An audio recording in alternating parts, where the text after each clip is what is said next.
할렐루야. 정말 행복합니다. 특별히 찬양 중에 이미 저는 은혜를 다 받았습니다. 비대면으로 예배하기 때문에 성도들과 함께 할 수 없는 것이 안타깝긴 하지만, 그러나 성령님이 제한받을 리가 있겠습니까? 성령님 어디나 동일하게 역사하시고 기름 부으시고 또 여러분 예배하는 모든 처소마다 함께 하실 줄로 믿습니다. 남양주 누리교회는 정확히 계산은 못하겠지만 한 7, 8년 전에 이천선교 본부장으로 있으면서 와서 말씀 전가한 기억이 납니다. 너무 오랜만에 이렇게 불러주셔서 또 기쁨으로 달려왔습니다. 목사들이요 서로 이렇게 좀 높여주고 그러긴 하는데요, 정말 제가 좋아하는 목사입니다. 우리 예영 목사님, 제가 양지에서는 금요일 이제 일상적으로는 우리가 순예배를 드리기 때문에 하지 못하다가 여름 방학 기간 동안 금요 성령 집회들을 이어가는데, 그때 제가 매년마다 우리 이혜영 목사님을 모셨습니다. 제가 강사를 모실 때는 조금 까다롭습니다. 평시에는 굉장히 성품이 괜찮지만 강사는 엄선하는데, 그만큼 우리 성도들도 굉장히 좋아하고 또 이혜영 목사님 오실 때마다 기름 부심이 있고 은혜가 있고 또 저보다 얼굴도 잘생겼고 스마트하고 말씀도 잘 전하고, 그러고 보니 제가 이 자리에 서는 것이 참 쉽지가 않습니다. 그러나 또 이렇게 불러주셔서 즐거운 마음으로 달려왔습니다. 오늘 저는 여러분과 함께 시편 23편에 관해 말씀을 나누려고 합니다. 너무나 잘 알고 있고 이미 암송하고 있고 우리에게는 큰 위로와 용기를 주는, 그래서 지난 수천 년의 교회 역사 동안 시편 23편을 통해서 죽어가던 자들이 소망을 얻고 인생에 낙담하고 좌절하던 이들이 용기와 힘을 얻은 너무나 주옥 같은 그런 말씀들이죠. 이 세상에는 정말 우리 마음을 따뜻하게 하는 수많은 시들이 있고 또 피조세계 신비를 노래하는 많은 노래들이 있지만, 시편 23편만큼 우리의 마음속에 깊은 은혜와 터치를 주는 시가 또 있을까, 그런 생각을 해봅니다.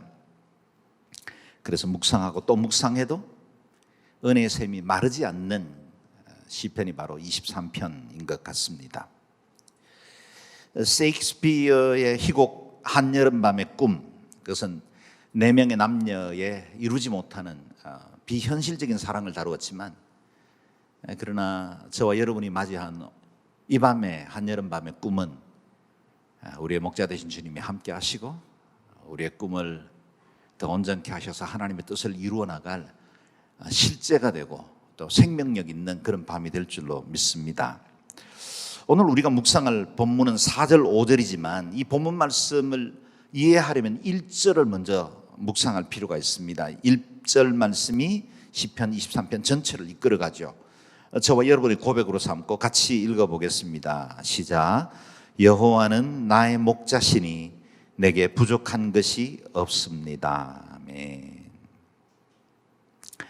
일평생 하나님과 동행했던 다윗이 고백한 하나님, 그분은 목자시였습니다.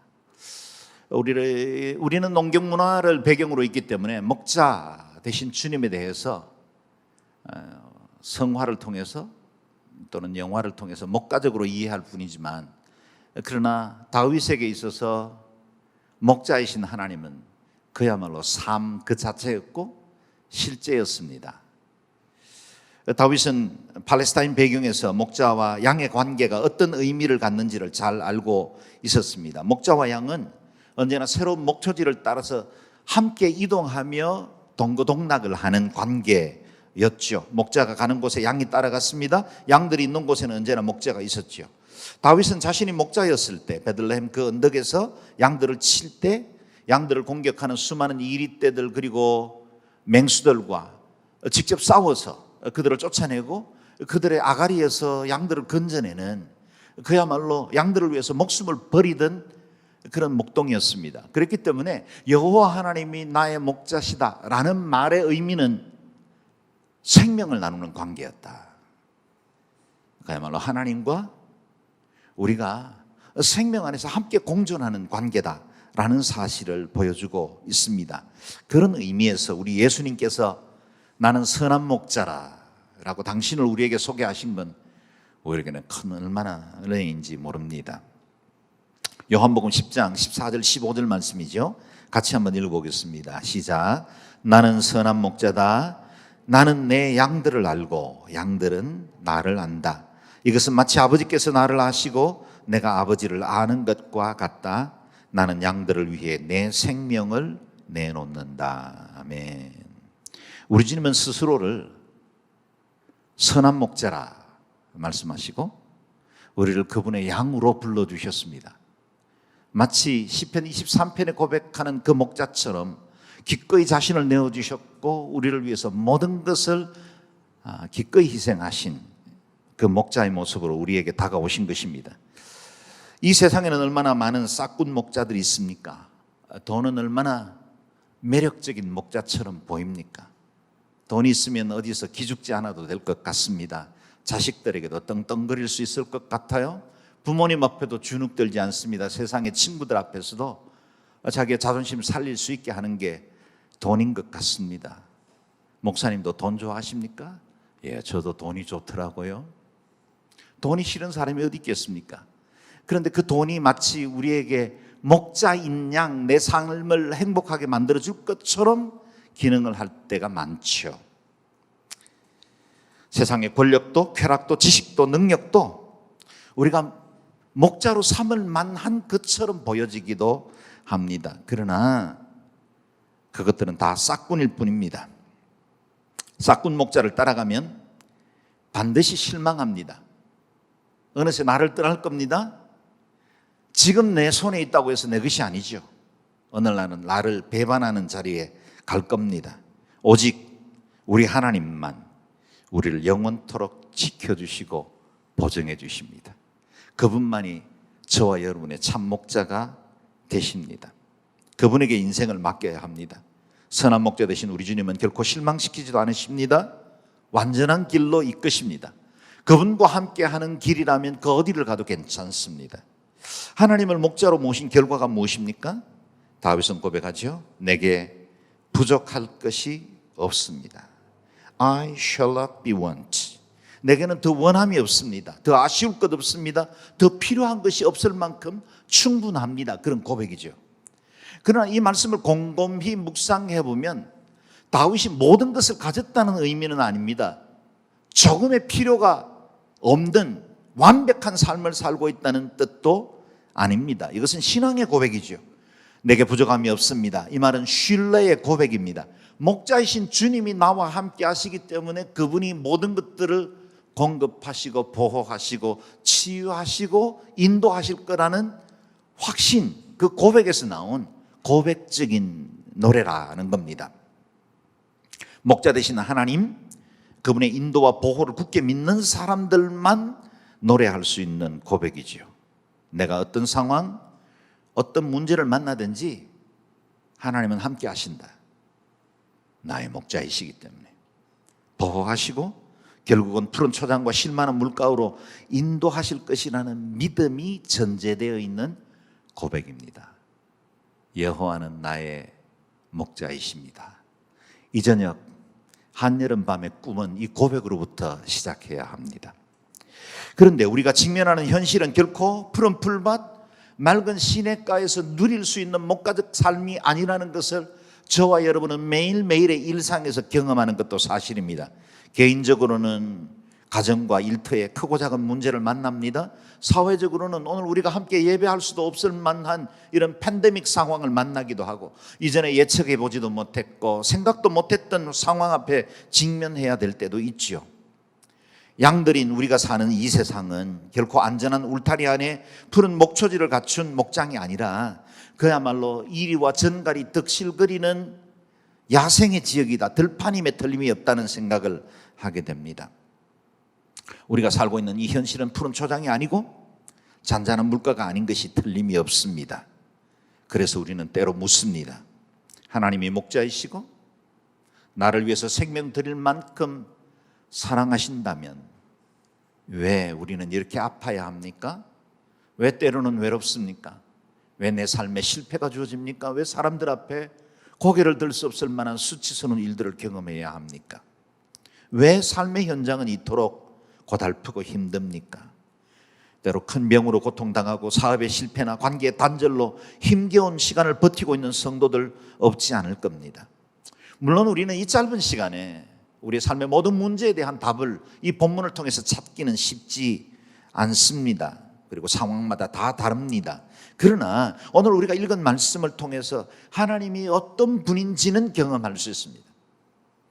그분의 선하심과 그분의 인자하심, 그리고 내 삶에 일어나는 일상의 모든 크고 작은 문제들을 향하신 하나님의 손길은 경험할 수 있다는 겁니다. 여러분 읽어주셨던 4절 말씀 다시 읽어보겠습니다. 시작. 내가 죽음의 그림자가 드리운 골짜기를 지날 때라도 악한 것을 두려워하지 않는 이유는 주께서 나와 함께 계시기 때문입니다. 주의 지팡이와 막대기가 나를 지키시고 보호하십니다. 아멘. 목자 되신 주님을 모시고 있는 저와 여러분의 고백이 되기를 바랍니다. 그런데 이 시편의 고백을 영문으로 읽어보면 우리가 한글 성경에서는 놓치기 쉬운 메시지들을 발견할 수 있습니다. NIV 번역을 통해서 자막을 보면 이 말씀이 좀 더 실감이 나는데요. Even though I walk through the valley of the shadow of death. 이 말씀 짧은 한 절 가운데 우리가 주목해야 할 것들이 있는데 그 첫 번째는 사망의 골짜기가 아니라 사망의 그림자가 드리운 골짜기라고 말씀하시는 겁니다. The valley of the shadow of death입니다. Shadow of death, 죽음의 그림자가 드리운 골짜기다. 비슷한 말 같지만 내용적으로는 큰 차이가 있습니다. 사랑하는 여러분, 우리가 걸어가는 이 골짜기에서 만나는 위협은 실체가 아니라 그림자라는 겁니다. 사망의 그림자이지 사망이 아닙니다. 우리는 항상 그림자는 좀 더 음산하고 더 커 보입니다. 그림자가 우리를 위협들게 만들고 주눅들게 만드는 것 우리가 자주 경험하죠. 그래서 더 큰 두려움을 갖기가 쉽습니다. 그러나 기억하십시오. 그림자입니다. 호랑이의 그림자는 나를 물지 못합니다. 차의 그림자가 지나갔다고 해서 사고 나지 않습니다. 우리 마음의 불안과 두려움은 그림자와 같아서 항상 더 커 보이고 더 위협적으로 느낄 뿐이지 실체는 그렇지 않다는 것입니다. 우리가 자주 경험하는 문제는 본질보다는 두려움 때문에 우리가 더 자주 넘어지기도 합니다. 그래서 낙담하고 지레 포기하죠. 어떤 사람들은 용기를 냅니다. 능히 극복할 수 있는 일이 어떤 사람들은 자신의 인생을 다 포기하는 것처럼 골방으로 기어들어가고 스스로 만들어 놓은 동굴 속에서 헤어나오지 못하는 사람들도 있죠. 우리 앞에 직면하는 모든 현실들에 대해서 그것이 실체인지 그림자인지를 분별하는 것이 중요합니다. 우리가 지나가고 있는 이 골짜기는 사망의 그림자입니다. 그런데 그것이 드리워 있습니다. 두렵긴 합니다. 마음이 어렵습니다. 그러나 그것은 그림자일 뿐입니다. 두 번째 우리에게 소망을 주는 단어가 walk through라는 단어입니다. 사망의 음침한 골짜기를 지나가고 있다라는 겁니다. 거기 머물러 있는 게 아닙니다. 통과하고 있습니다. In the valley가 아니라 through the valley입니다. 우리는 그 골짜기를 종착역으로 삼고 이동하는 양무리들이 아닙니다. 골짜기는 지나가는 길이죠. 우리의 종착지는 따로 있습니다. 우리가 원하는 그 목적지, 하나님께서 우리를 인도하여 이끌어가는 그 목자와 동행하는 그 길에 우리가 골짜기를 통과할 수는 있지만 그것은 우리의 종착지가 아닙니다. 통과하고 있는 것입니다. 골짜기는 종착지가 아닙니다. 골짜기는 끝이 있고 멀지 않아 골짜기에서 벗어나게 될 것입니다.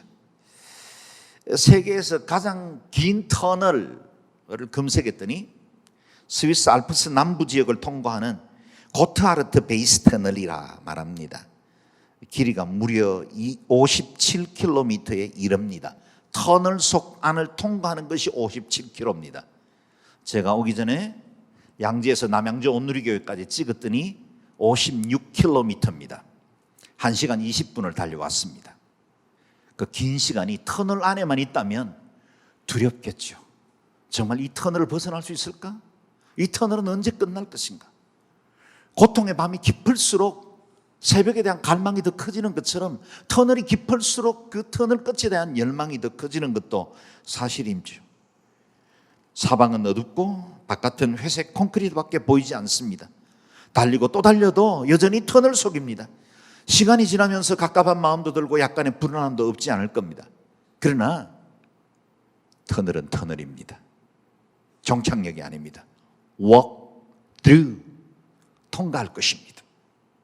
이 또한 지나갑니다.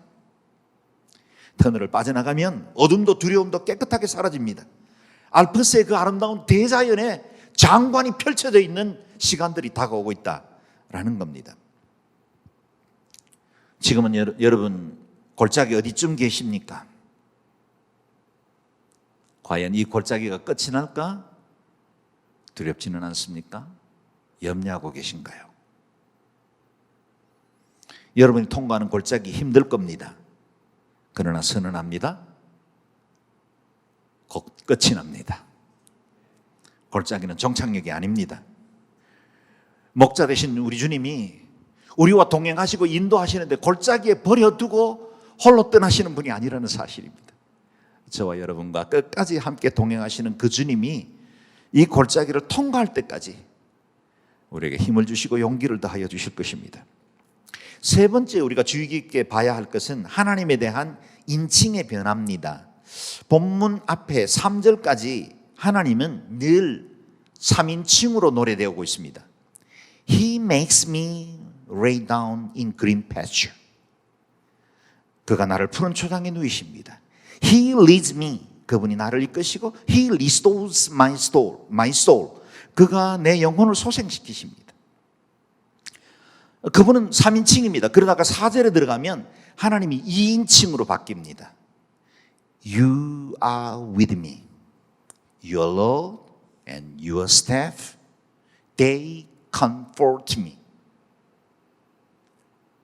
우리는 하나님을 믿습니다. 예배합니다. 일상생활에서 하나님을 찬양하고 주님과 동행합니다. 그런데 그분이 때로는 3인칭으로 계시죠. 우리 목사님이 증거하는 하나님, 어떤 권사님과 장로님이 고백하고 간증하던 그 하나님이었다가 어느 날 내가 큰 시험을 만나고 골짜기를 통과할 때 비로소 그 하나님이 나의 하나님이 되기 시작하는 거예요. 그들의 하나님이 아니라 나의 하나님이 되고 내 인생에 직접 찾아오시고 밀도 있는 하나님으로 우리와 교제를 시작하시는 그 하나님을 만나게 됩니다. 그래서 3인칭이었던 하나님께서 나의 하나님이 되고 나와 개인적으로 만나주시는 나의 하나님이 되십니다. 또한 우리는 4절을 통해서 보편적인 진리 한 가지를 발견하게 됩니다. 목자가 인도하는 길에도 사망의 그림자가 드리운 골짜기를 만날 수 있습니다. 과연 우리가 매일 경험하는 대로죠. 전능하신 하나님, 창조주 하나님께서 목자가 되셔서 우리를 이끄신다면 모든 것이 형통하고 다 잘되고 아무런 어려운 일 없는 즐겁고 복된 생활만 이어지면 좋겠지만 목자와 동행하는 길에도 사망의 그림자가 드리운 골짜기를 지나가야 할 때가 있습니다. 그리스도인들도 여러 질병과 장애로 힘들어하기도 하고 때로 사랑하는 일을 먼저 떠나보내기도 합니다. 경제적으로 힘겨운 골짜기를 내일을 염려하면서 매일매일 하루하루 버텨야 하는 분들도 없지 않을 겁니다. 최선을 다했지만 원치 않게도 관계가 깨어지고 이혼의 아픔을 겪는 분들도 있습니다. 그리스도인들도 세상의 대부분의 사람들이 그랬던 것처럼 고난의 골짜기를 통과합니다. 두려움이 엄습하고 염려로 뼈가 상하는 듯한 아픔을 느낄 때도 있죠. 그런데 동일한 시간을 보내는 것 같지만 아주 중요한 차이가 있습니다. 세상 사람들이 결단코 상상할 수도 경험할 수도 없는 엄청난 차이 하나가 있습니다. 우리도 골짜기는 지납니다. 우리도 자연의 보편적 원리의 지배를 받기 때문에 때로는 힘들기도 하고 어려운 환경들, 코로나 위기를 만나면 그리스도인들도 같이 어려워집니다. 교회도 감염이 확산되기도 합니다.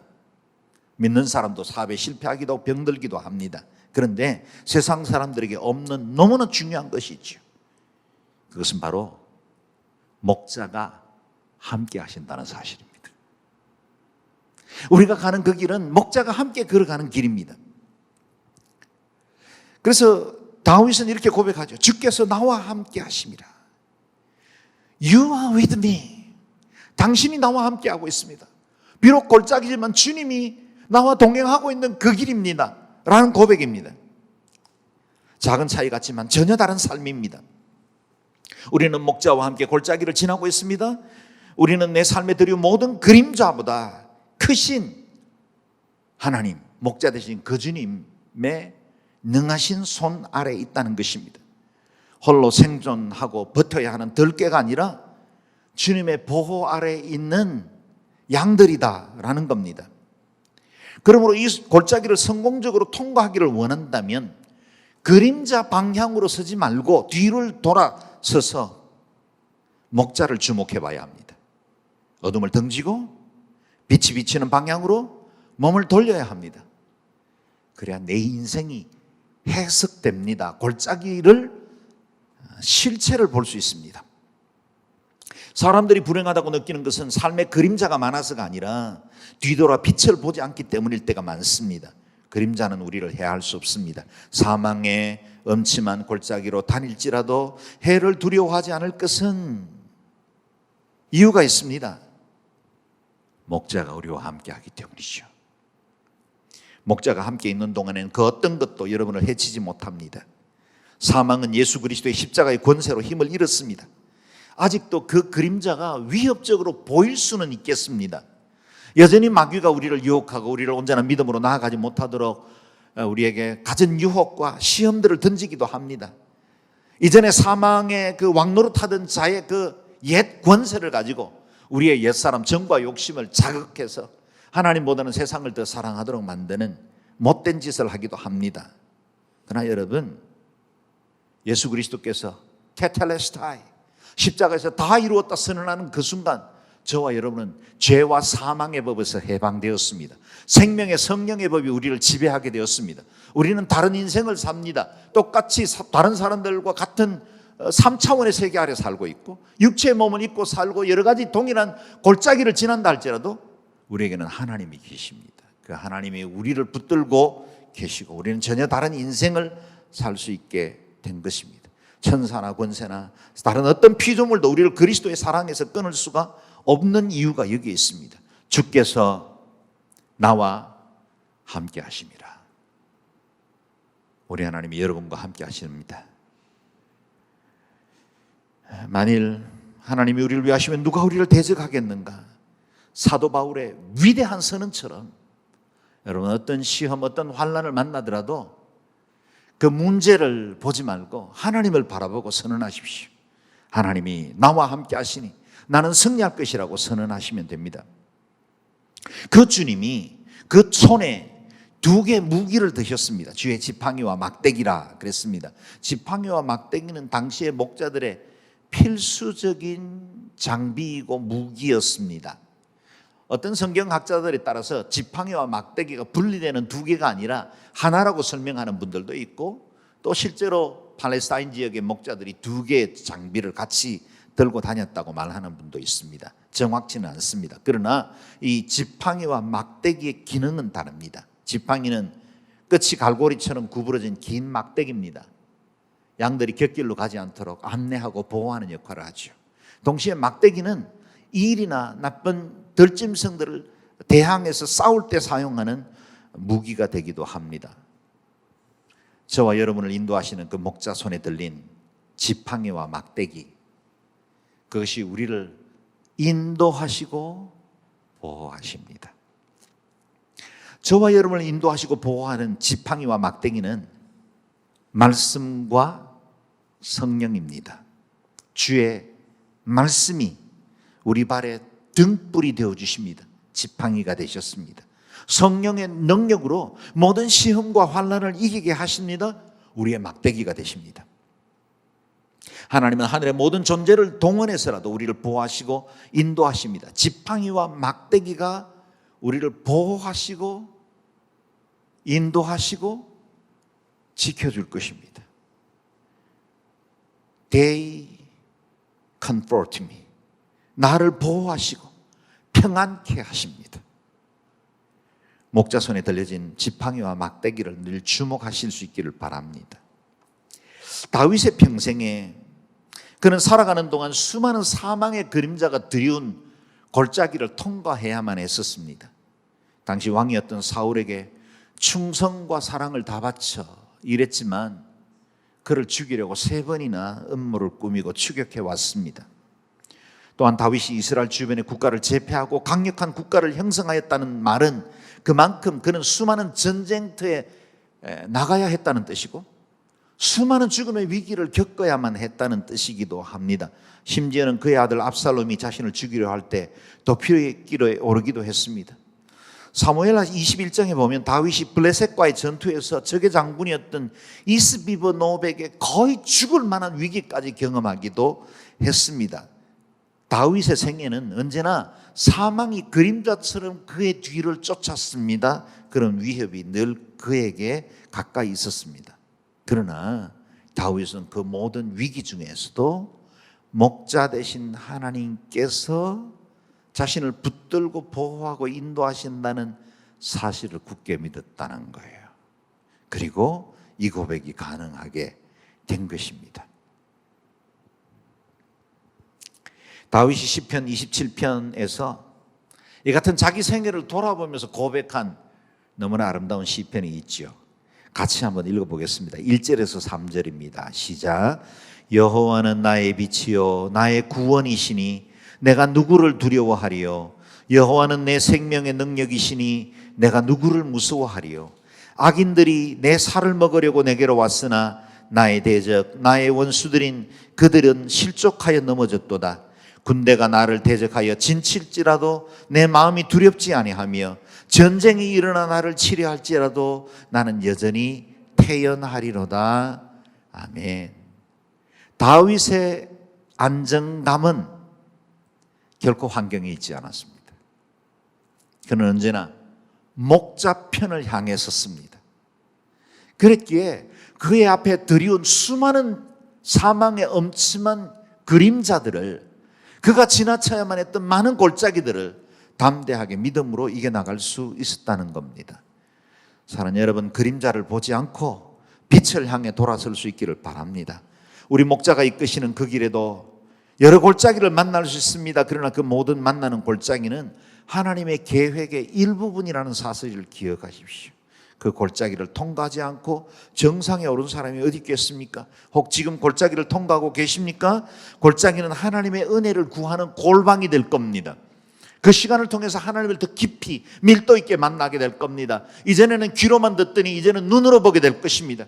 우리의 골짜기 같은 시간들을 통해서 하나님을 온전히 경험하고 더 겸비하게 되고 더욱더 하나님을 사랑하는 온전한 믿음의 사람으로 세워지게 됩니다.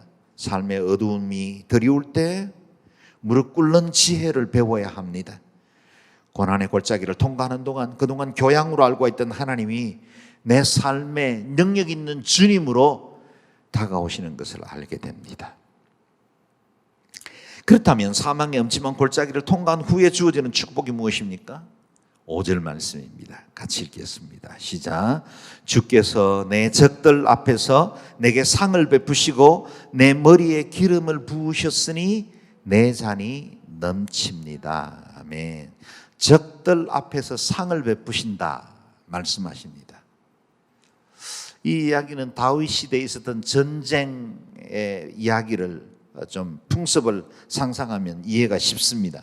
전쟁이 시작되면 남편과 아들들을 전쟁터에 보낸 모든 여인들은 성에서 두려움으로 초조함으로 전쟁이 끝나기를 기다렸을 겁니다. 그러던 중에 발빠른 전령이 달려와서 전쟁에서 승리했다는 소식을 전합니다.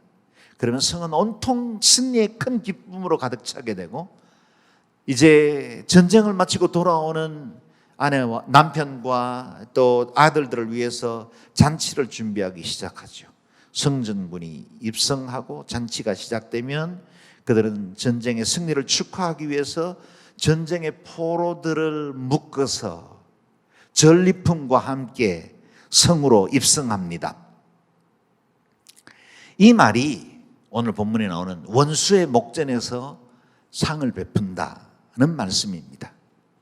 좀 잔인해 보입니까? 물론 1949년 제네바 협약에 의하면 포로에게도 인도적인 대우를 해야 하는 것은 맞습니다. 오늘 우리 시대의 문화로 보면 있을 수 없는 일이지만 고대 사회는 너무나 당연한 일이었습니다. 원수들 앞에 벌어지는 그 향연, 그것은 이전의 모든 두려움과 고난, 위협이 사라지고 이 땅에 평화와 풍요가 임했다는 증거가 된 것입니다.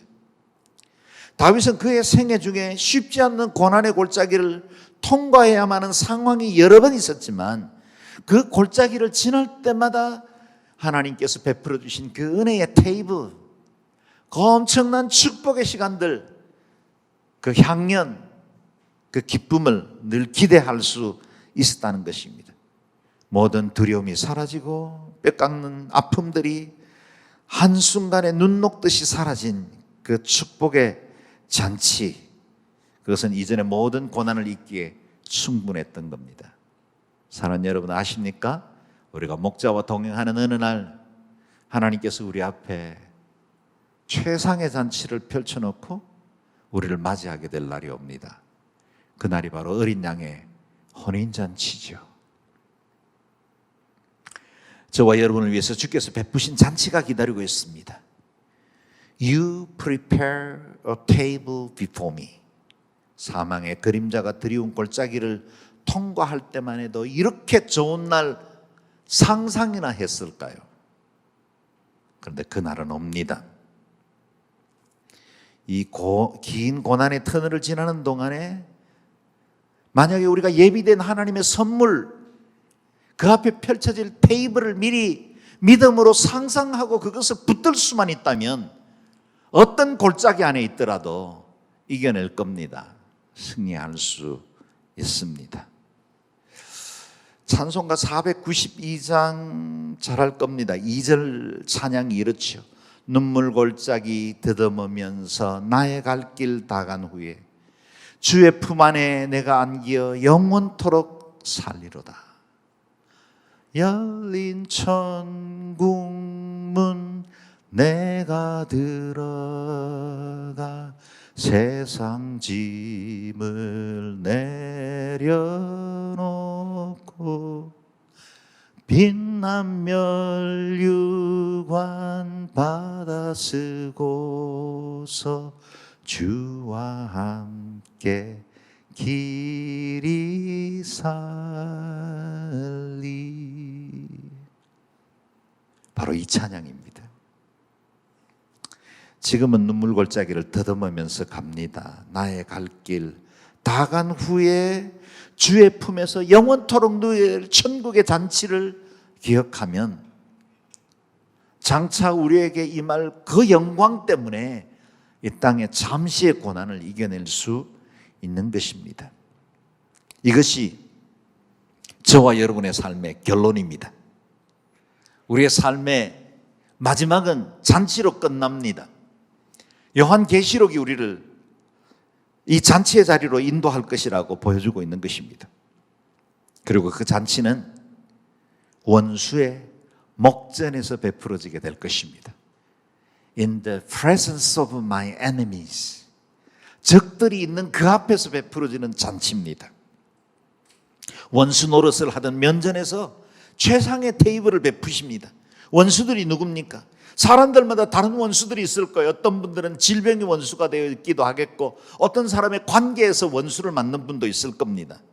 그러나 내게 원수 노릇을 하던 그 모든 것들, 사망의 엄침한 골짜기처럼 나를 위협하고 죽이려고 들던 그 모든 상황 앞에 우리가 은혜의 잔치를 만나게 될 것입니다. 나를 위협하고 힘들게 하던 모든 것들 앞에 베풀어 주신 하나님의 은혜의 잔치, 그것이 저와 여러분을 기다리고 있습니다. 이전에는 원수가 두려웠지만 지금은 원수가 나를 두려워하게 되었습니다. 나를 힘들게 하고 고통을 주던 그 원수 앞에서 보란듯이 영광스러운 잔치에 참여하고 최고의 영예를 얻게 될 것입니다. 다윗은 계속해서 원수의 목전에서 잔치상을 베푸셨을 뿐만 아니라 기름으로 머리에 바르셨다라고 합니다. You anoint my head with oil. 기름을 머리에 바른다는 말은 극진하고 귀한 손님으로 모셨다, 그런 뜻입니다. 고대 사회에는 특별히 손님이 왔을 때 머리에 향기로운 기름을 발라 극진한 대접의 예를 표했죠. 마태복음 26장에 보면 예수님께서 십자가를 앞두고 있을 때 베다니의 한 여인이 자신의 옥합을 깨뜨려 예수님의 머리 위에 기름을 붓지 않습니까? 최고의 사랑이었지요. 최고의 헌신을 고백한 것입니다. 하나님은 다윗의 머리에 기름을 부어 존귀한 자로 세워주셨습니다. 실제로 아비도 인정하지 않던 말째 아들 다윗, 사무엘이 그 집을 방문했을 때 나머지 7 아들을 그 앞에 세워서 차례로 지나가게 하면서도 막내는 절대로 왕의 자격이 주어지지 않을 것이라고 확신했던 나머지 그는 양을 보게 한 것입니다. 하나님은 외로운 목동으로 아비에게도 인정받지 못한 그 말째 아들을 찾아가셔서 그 아들을 기름 부으시잖아요. 내 머리에 기름을 부으셔서 하나님께서 영화와 존귀로 관을 씌워 주신 것입니다. 하나님은 저와 여러분에게도 기름 부어주시기를 원하십니다. 이 밤에 바로 그 기름으로 바르기를 원하십니다. 그게 anointing, 곧 성령님의 기름 부으심입니다. 우리를 위해서 보혜사, 도우시고 지키시고 인도하시고 우리에게 능력을 주시는 그 성령님을 보내주시기를 원하십니다. 우리를 보배롭고 존귀하게 여기기를 원하십니다. 잘했다 착하고 충성된 자와 칭찬하시는 그 하나님의 격려로 우리를 만나주시기를 원하십니다. 그 은혜의 잔치에 참여한 모든 사람들이 동일하게 고백할 말이 있습니다. 설교 제목과 같지요. 내 잔이 넘치나이다. 같이 한번 고백해 보실까요? 내 잔이 넘치나이다. My cup overflows. NIV는 이렇게 번역했는데 킹 제임스 버전은 My cup runs over 그랬어요. 그야말로 계속 흘러오르는 겁니다.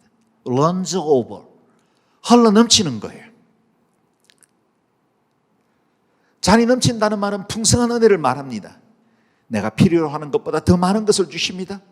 생필품을 공급받았을 뿐만 아니라 과하지 않는 사치품도 공급하시는 분이십니다. 마른 목만 죽이는 것이 아니라 흡족하게 마시게 합니다. 내 인생이 겨우겨우 견디며 이 시험을 이겨낼 정도가 아니라 원수의 머리를 밟고 그 위에서 승리를 선언하게 하시는 분이 하나님이십니다. 우리 주님은 우리가 겨우 허기진 배만 면한 채로 살기를 원치 않으십니다. 내가 온 것은 양으로 생명을 얻게 하고 더 풍성히 얻게 하려는 것이라 말씀하십니다. 생명을 얻었습니까? 더 풍성히 얻게 하기를 원하시는 것이 하나님의 뜻입니다.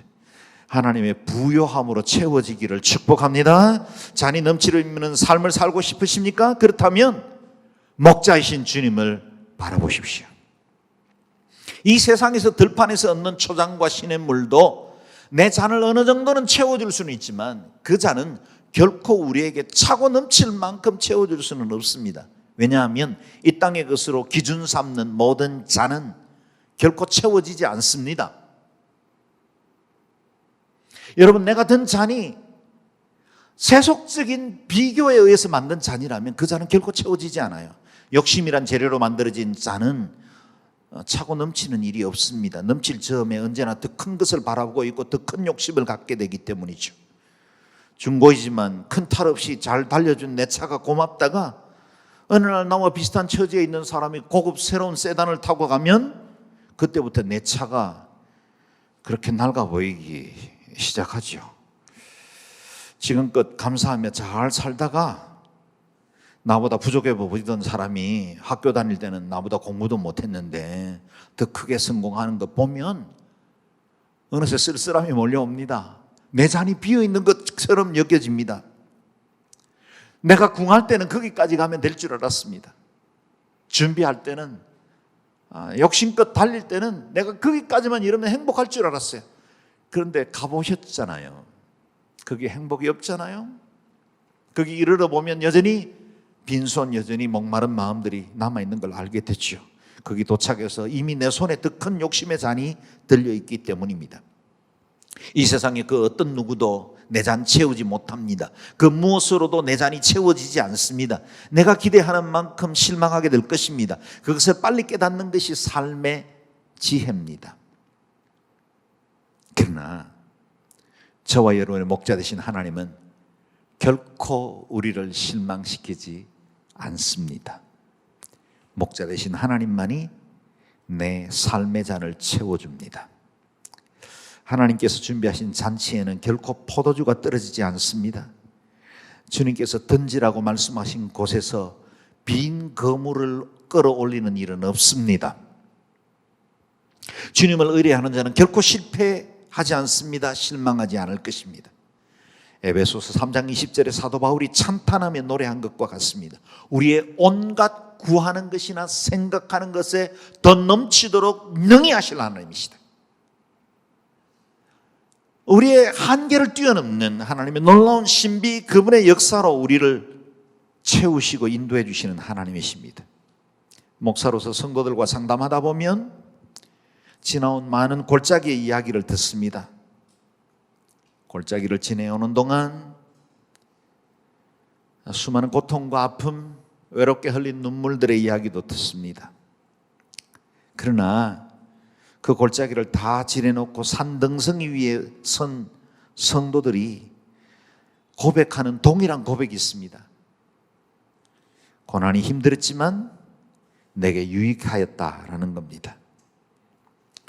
사는 여러분, 한 아사리온에 팔리는 참새에게도 들판에 피는 이름 모를 꽃에도 하나님은 의미를 부여하시고 그 목적을 부여하시는 분이십니다. 하물며 너희일까 보냐. 그 다음 말씀이 중요해요. 믿음이 없는 자들아. 믿음이 없어 염려하는 겁니다. 믿음이 없어 목마른 겁니다. 하물며 너희일까 보냐. 하나님께서 그 형상으로 지으시고 그 아들 독생성자 예수 그리스도를 아낌없이 내어주신 그 하나님이 우리를 위해 아들과 함께 모든 것을 은혜로 내어주지 않으시겠습니까? 그 하나님이 저와 여러분의 목자이십니다. 지금 여러분의 위치를 다시 묻습니다. 여러분은 지금 어디 계십니까? 상등성이에 서신 분들도 있겠지만 여전히 골짜기를 지나는 분들도 있을 겁니다. 때로 원수들 앞에 펼쳐진 은혜의 테이블에 감사하고 주님 앞에 찬양하는 사람들도 있었겠지만, 그러나 여전히 만나는 크고 작은 어려운 일들 때문에 두려워하고 염려하는 분들도 있을 겁니다. 그러나 기억하십시오. 목자 되신 하나님이 우리와 함께 하십니다. You are with me. 당신이 나와 함께 하십니다. 그렇다면 이길 수 있습니다. 그렇다면 두려워할 것이 없습니다. 우리 주님의 인자와 성실을 신뢰하면 건강하든지 약하든지 잘 되든지 못 되든지 두려워하지 않을 수 있습니다. 왜냐하면 우리의 종착지는 골짜기가 아니기 때문입니다. 주님께서 우리를 선한 길로 인도해 주시고 최후의 승리를 얻게 하실 겁니다. 그 주님이 우리에게 약속으로 주신 말씀이 이사야서에 있죠. 같이 읽어보겠습니다. 시작. 두려워 말라. 내가 너와 함께함이라. 놀라지 말라. 나는 네 하나님이 됨이니라. 내가 너를 굳세게 하리라. 참으로 너를 도와주리라. 참으로 나의 의로운 오른손으로 너를 붙들리라. 아멘. 우리가 너무나 잘 아는 말씀이죠. 제가 3년 전에 몸 안에 종양이 생겨서 수술을 받아야 할 일이 있었습니다. 그런데 감사하게도 신촌 세브란스 병원 수술실에 들어갈 때 대기하는 그 자리 천장에 이 말씀이 적혀 있더라고요. 제가 암송하는 말씀입니다. 평소에도 설교할 때 인용도 하고 자주 선포하던 말씀입니다. 그런데 이제 곧 전신 마취로 들어가게 될 것이고 내 의지는 하나도 없이 의사의 손에 의해서 수술을 당하게 되는 그때 내가 할 수 있는 것이 아무것도 없는 그 시간에 천장에 붙어 있는 그 말씀이 얼마나 큰 위로가 되는지 몰라요. 그때 이 말씀의 진정한 의미를 다시 만났습니다. 사는 여러분, 평시에는 우리 하나님이 3인칭으로 여러분에게 동행했을지도 모릅니다. 그러나 어떤 상황, 어려운, 힘들고 힘겨운 일들을 만나면 그분이 여러분의 하나님이시라는 걸 알게 될 거예요. 우리 주님이 여러분의 목자이십니다. 창조주이신 하나님이 우리와 함께 하십니다. 우리는 승리합니다. 실패하지 않습니다. 우리는 하나님 앞에서 온전한 행복을 누리게 될 것입니다. 그 어떤 것도 우리를 해할 수 없습니다. 우리의 마지막 결과는 잔치입니다. 그 믿음의 소망을 가지고 이 한여름 밤의 꿈이 주님과 동행하는 아름다운 축복의 시간이 되고, 그 말씀으로 다시 일어나서 용기를 얻고 40주야 호렙을 올라가던 엘리야처럼 다시 하나님의 은혜를 구하는 축복된 시간이 되시길 주의 이름으로 축원합니다. 아멘.